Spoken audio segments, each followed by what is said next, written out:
Fé e Obras. Capítulo 4. Ellen G. White elucida vários aspectos. Parte de um sermão pregado em Worcester, Massachusetts, em 31 de julho de 1885, intitulado A Verdadeira Norma de Justiça e publicado na The Review and Herald, 25 de agosto de 1885. A pergunta a ser feita agora é: estão os professos seguidores de Cristo cumprindo as condições sob as quais é proferida a bênção? Estão eles se separando do mundo em espírito e prática? Como é difícil sair e separar-se de hábitos e costumes mundanos. Tenhamos, porém, bastante cuidado para que Satanás não nos seduza e engane por meio de falsas representações. Interesses eternos acham-se envolvidos aqui. As reivindicações de Deus devem vir em primeiro lugar, suas exigências devem receber nossa principal atenção. Todo filho do caído Adão deve, mediante a graça transformadora de Cristo, tornar-se obediente a todos os mandamentos de Deus. Muitos fecham os olhos aos mais claros ensinos de sua palavra porque a cruz se encontra diretamente no caminho. Se a erguerem, parecerão singulares aos olhos do mundo, e eles hesitam e duvidam, procurando algum pretexto para se esquivarem à cruz. Satanás sempre está pronto, e ele apresenta razões plausíveis porque não seria melhor obedecer exatamente ao que diz a palavra de Deus. Assim, pessoas são enganadas fatalmente. Um engano bem-sucedido. Um dos mais bem-sucedidos enganos de Satanás é induzir os homens a pretenderem estar santificados, ao mesmo tempo que estão vivendo em desobediência aos mandamentos de Deus. Esses são descritos por Jesus como os que hão de dizer: Senhor, Senhor, não profetizamos nós em Teu nome? E, em Teu nome, não expulsamos demônios? E, em Teu nome, não fizemos muitas maravilhas? Mateus 7, verso 22. Sim, os que pretendem estar santificados têm muito que dizer a respeito de ser salvo pelo sangue de Jesus, mas a sua santificação não se dá por meio da verdade como ela é em Jesus.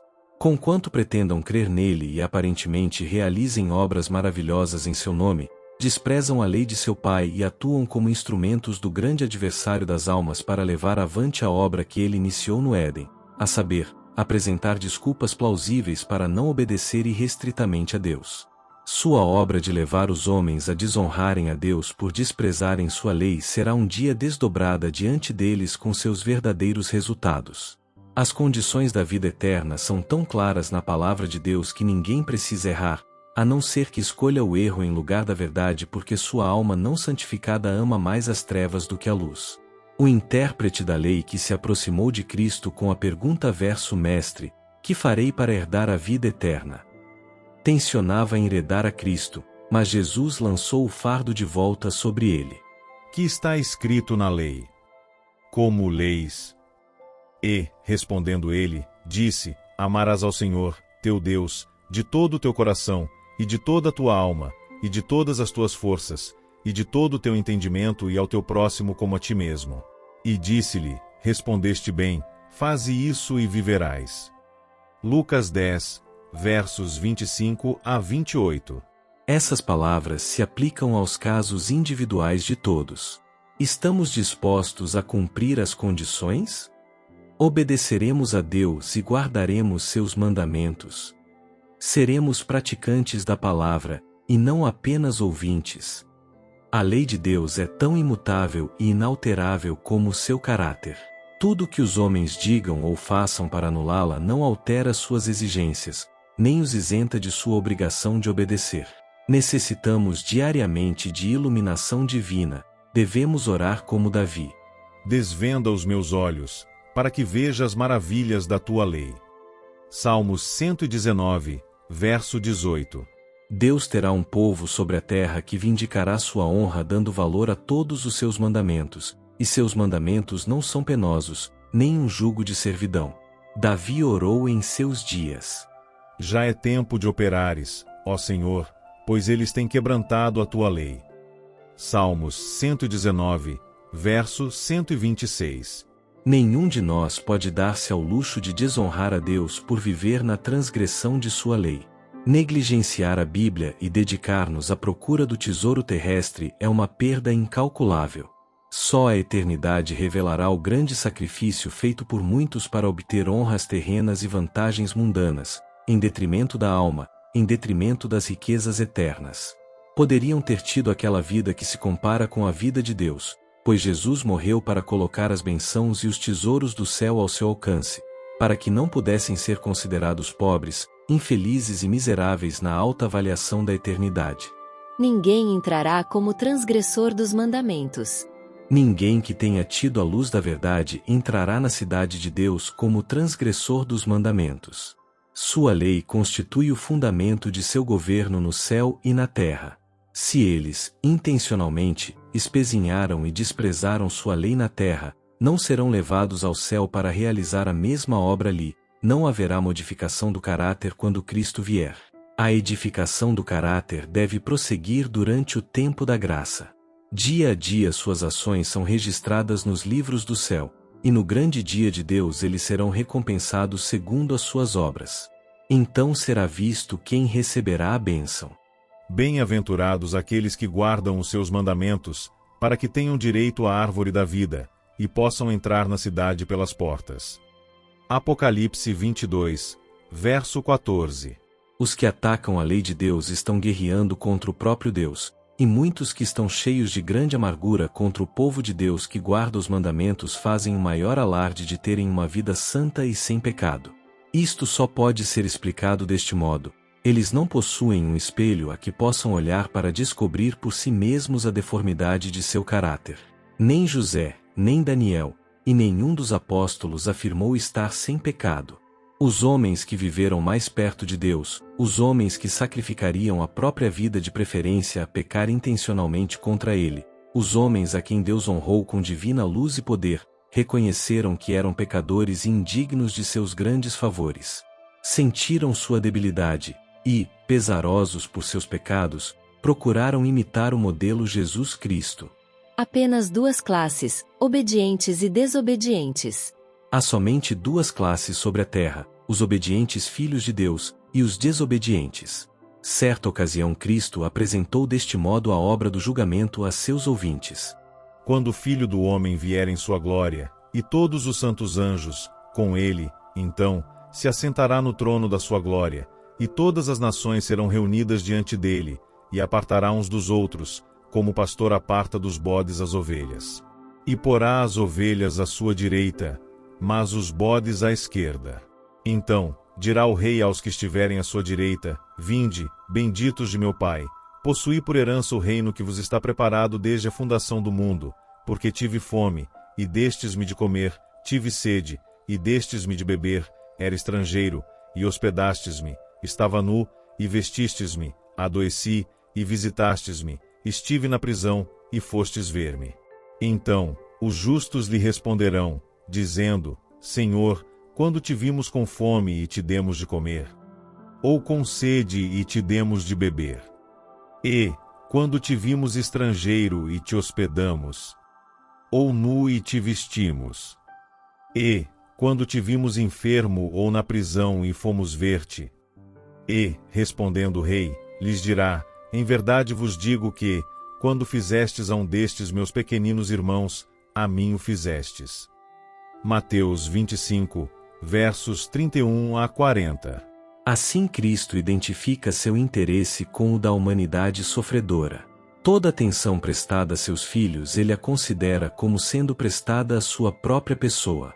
Os que se dizem possuidores de santificação moderna ter-se-iam adiantado orgulhosamente, dizendo: Senhor, Senhor, tu não nos conheces. Porventura, não temos nós profetizado em teu nome, e em teu nome não expelimos demônios, e em teu nome não fizemos muitos milagres. Mateus 7, verso 22.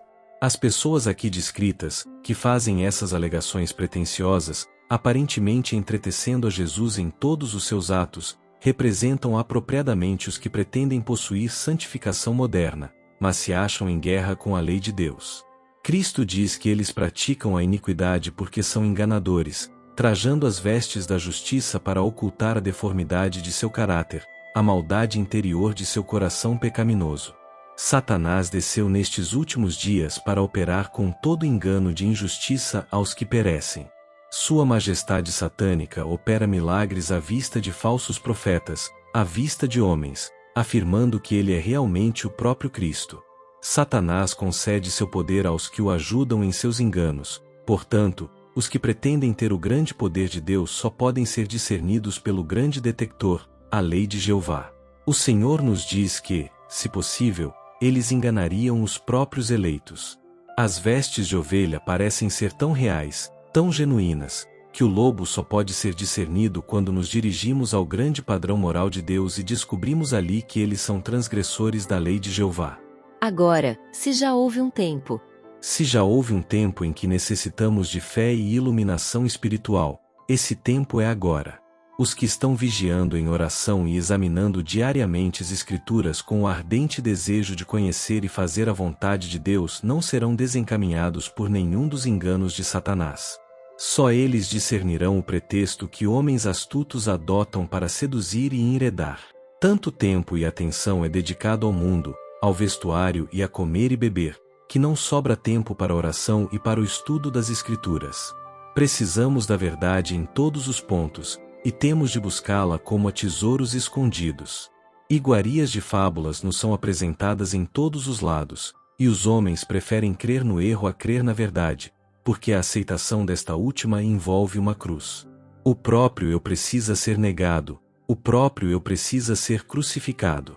Por isso Satanás lhes apresenta um caminho mais fácil, invalidando a lei de Deus. Quando Deus permite que o homem siga seu próprio caminho, esta é a hora mais sombria de sua vida. Pois deixar que um filho obstinado e desobediente faça o que bem entender e siga a inclinação de sua própria mente, acumulando sobre si as nuvens mais escuras do juízo de Deus, é algo terrível. Satanás tem, porém, os seus agentes que são demasiado orgulhosos para arrepender-se e que se acham constantemente em atividade para derrubar a causa de Jeová e calcá-la aos pés. Que dia de tristeza e desespero quando eles depararem com sua obra acrescida de todo o seu fardo de resultados. Pessoas que poderiam ter sido salvas para Jesus Cristo se perderam por causa de seus ensinos e influência. Cristo morreu por eles para que pudessem ter vida. Abriu diante deles o caminho por meio do qual pudessem, pelos seus méritos, guardar a lei de Deus. Cristo diz: Conheço as tuas obras. Eis que tenho posto diante de ti uma porta aberta, a qual ninguém pode fechar. Apocalipse 3, verso 8. Quantos homens se esforçam para fechar essa porta, mas não conseguem fazê-lo? Eis o testemunho de João. E abriu-se no céu o templo de Deus, e a arca do seu concerto foi vista no seu templo. Apocalipse 11, verso 19. Sob o propiciatório, dentro da arca, estavam as duas tábuas de pedra, contendo a lei de Jeová. Os fiéis de Deus viram a luz procedente da lei que incidiu sobre eles, para que fosse dada ao mundo. E agora a intensa atividade de Satanás é fechar essa porta de luz, mas Jesus declara que ninguém pode fechá-la. Homens se desviarão da luz e irão denunciá-la e desprezá-la, mas ela ainda brilha em raios claros e distintos, para animar e abençoar a todos os que queiram vê-la. Os filhos de Deus terão um difícil conflito com o adversário das almas, e este se tornará extremamente cruel ao nos aproximarmos de seu fim. Mas o Senhor ajudará os que defenderem sua verdade.